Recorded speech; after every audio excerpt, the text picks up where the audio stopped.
Hello class, my name is Joseph Perrotta. It's October 21st, Friday night. Trying to finish this up. I've recorded this about 4 times. It's tough to do in the 5 to 7 minute range, so I'll get going now. I chose the United States of America for my final paper.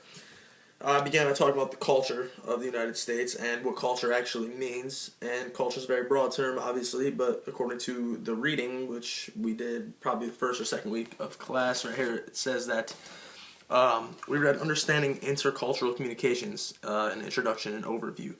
And culture was defined as the deposit of knowledge, experience, beliefs, values, attitudes, meanings, social hierarchies, religion, notions of time, roles, spatial relationships, concepts of the universe, material objects, and possessions acquired by a group of people in the course of generations through individual and group striving.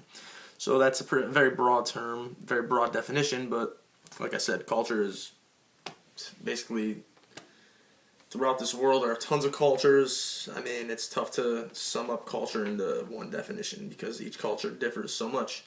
So I began by talking about, let's see here, talking about the class structure in America. We have the upper class, the middle class, and the lower class. Obviously, the upper class consists of wealthy, rich people such as doctors, lawyers, professional athletes, people you see on TV. The middle class consists of hardworking Americans, such as myself. Nurses, teachers, they don't get as much money as they should, but they're pretty much the backbone of this country. And then you look at the low class, and it tends to be people who live off benefits and immigrants who come here and have to live off benefits because they leave their country with nothing and they come here with nothing. So in order to survive, they need help. And it gets a bad rap if you look at the presidential election. Donald Trump wants to keep everybody out and all that, and you see these Trump supporters, well, at least I see them, and they say that they don't want people to have benefits and all that because people do abuse that system, but it's not everybody. So after I spoke about the classes, I went on to talk about how the language is spoken in this country, and every country has their own primary language. In America, English is the primary language, but it is far from being the only language spoken. In this country, so many languages are spoken, it is incredible. I went to a high school where over 20 languages were spoken. There's about 4,000 kids. We have a ton of immigration in my city, and I mean, they do their best to teach them English, but I spoke about this in the essay. Imagine being a person coming here from another country, not knowing English, being like a 16-year-old high school kid, and they put you in this high school and you have to pass these state tests that are all in English. I mean, it's very tough for these kids. It's tough for them to come out of this and make a living. So, I mean, the system is, I wouldn't say it's terrible, but it could be fixed, but I mean, that's just the reality. So I went to the United States Census, and I looked at the languages they had listed there, and there was so many. I named a few of them: English, Spanish, French, Italian, German, Portuguese, Yiddish, Scandinavian, Greek, Polish, Russian, Japanese, Chinese, Vietnamese, all that. Then I went on to talk about the religion in this country, and there are a ton of religions, just there are a ton of languages in this country. Actually, according to the census, once again, I used that to find information on religions. There are over 240 religions practiced in this country. Obviously, some are very small, which don't have many members, but there are at least 50 religions that have thousands of members. Despite the high number of religions being practiced here, the most popular are Christianity, Mormonism, Judaism, and Islam. In my city, and probably anywhere you can go in America besides like Utah and places like that where Mormon is the only thing, there are plenty of places of worship for all of these. We have Catholic churches, we have like Jewish temples, Muslim mosques, so this is a very diverse area, and you can practice these religions freely here without facing any persecution, basically what this country was built off of. Obviously, you're going to have those people who just go out of their way to make you feel bad, you know what I mean? Just bigots, basically. But that's not everybody in this country, so. I went on to talk about the traditions in America. I mean, I'm talking about America. You're all in America, so we all know, but this is all I've known. I mean, I've talked about plenty of other cultures throughout this class, but I really knew a lot about my country, obviously, so I wanted to speak about this for once. So I'm covering the traditions in this country, and if you go out throughout the calendar year, you start off in January. You have New Year's Day, New Year's Eve before that, obviously. But if we're going through the calendar, New Year's Day is a celebration. Celebrate the New Year, obviously. You get together with your family, you party, drink, you eat a ton of food. You go into February, you have Valentine's Day. That's kind of a superficial holiday, but that's the way the American life is lived, and you go out with your significant other, you get each other gifts, just show your appreciation for each other. When you get into March and April, you have some religious holidays such as Easter for us Catholics and like Passover for Jewish people. Once you get into the summer, there's not many holidays. I mean, there's some days like Labor Day and stuff like that, but the main holiday in the summer for America is the 4th of July, which is also known as Independence Day. That is when we were founded and all that. And that's usually celebrated in the American way, cookouts, we got people playing baseball on TV, fireworks, all that. So after I spoke about some of the traditions that we follow, continuing with the traditions, you get past the summer, you get to the bigger traditions in this country, such as Halloween, which is right around the corner. That's huge for young kids. They go out, dress up, get their treats and all that.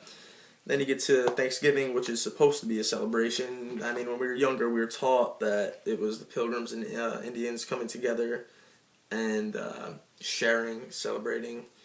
But, I mean, when you get older and you realize what it really was, I mean, it depends how serious you want to take it. Obviously, we still celebrate as a family. It's a great time for us because everybody comes together. We celebrate. We eat together. You see people you haven't seen all year. So Thanksgiving is very nice in my opinion. But, I mean, if you look at the background of it, obviously, then you get into December and we have more religious holidays such as Hanukkah for the Jewish people and Christmas for Christians. Then I began to talk about media culture in this country, which I kind of went down a little rabbit hole here, but media in this country has really warped people's minds. I mean, you get the people who watch TV and believe everything that they are told on TV. You have people such as myself who's somewhere in between that. You watch the news a little bit, you look on the internet, you read, you just broad spectrum. And then you have, of course, like the radical people who just go out there and read everything on the internet and think everything's a conspiracy, which, I mean, there's a fine line between all that stuff. So, I actually read a book for this that I found on the internet. Let me see if I can find it in here. Oh, yes, Douglas Kellner was the author. And according to him, media culture in America, such as films, music, TV shows, advertising, and media news, all articulate specific ideological positions and help reproduce dominant forms of social power, serving the interests of societal domination or of resistance to the dominant forms of culture and society. Couldn't agree more with what this man said. You look at social media, you see all these people going on there talking about more whatever's popular, but right now it's the presidential election, and it's dominated on my news feeds. I don't go on there and post much, but I will go on there while I'm at work, read, make time pass by. And people are very outspoken on there. You have people that you've known your entire life and you don't realize that they have these beliefs. It makes them sound racist. It's crazy, really. After that, I talked about how America has been a power on this planet for hundreds of years. And you look at back in the day, such when the world was just getting started, like Mesopotamia, the Ottoman Empire, the Roman Empire. They ran the world, and then their day of demise came, and I'm not trying to sound like doom and gloom, but if we're not careful, we can follow in that same path. So that's why time's precious, and we got to get it together right now because it's a pretty rough time for our country. There's still good in this country. It's not all bad, but to sum it up, I went in to say, like I said, despite the gloom and doom I spoke about, there's plenty to be proud of in this country. We still have people coming together, rallying for causes. It's not always looting and destruction when you see these protests. There are peaceful protests. Obviously, they're not going to put that on the news, but that's still going on today, and it's effective. In my area, upstate New York, jobs are coming in here like crazy. We were very down for probably the past 50 years once all those companies left. We had General Electric. We had another one that was called Bendix. It was like a textile company. They had huge buildings that still stand down here, but they're empty now. These were big production places, and once the need for human workers decreased, they packed up and left town. So that put our city in a pretty big rut, but we're climbing out of that hole now, thanks in large part due to nanotech jobs that are coming in, thanks to the State University of New York School that's bringing many jobs in. And new businesses are being built downtown, increasing traffic and commerce. Immigration in our area continuing to skyrocket. Um, I like this. I love when people have a chance at a fair life, and they don't have to just suffer the war-torn countries. I'm getting on past 10 minutes here, so I'm trying to wrap this up. But basically, this class has taught me that I did not know as much about cultures as I thought, even growing up in a very diverse area.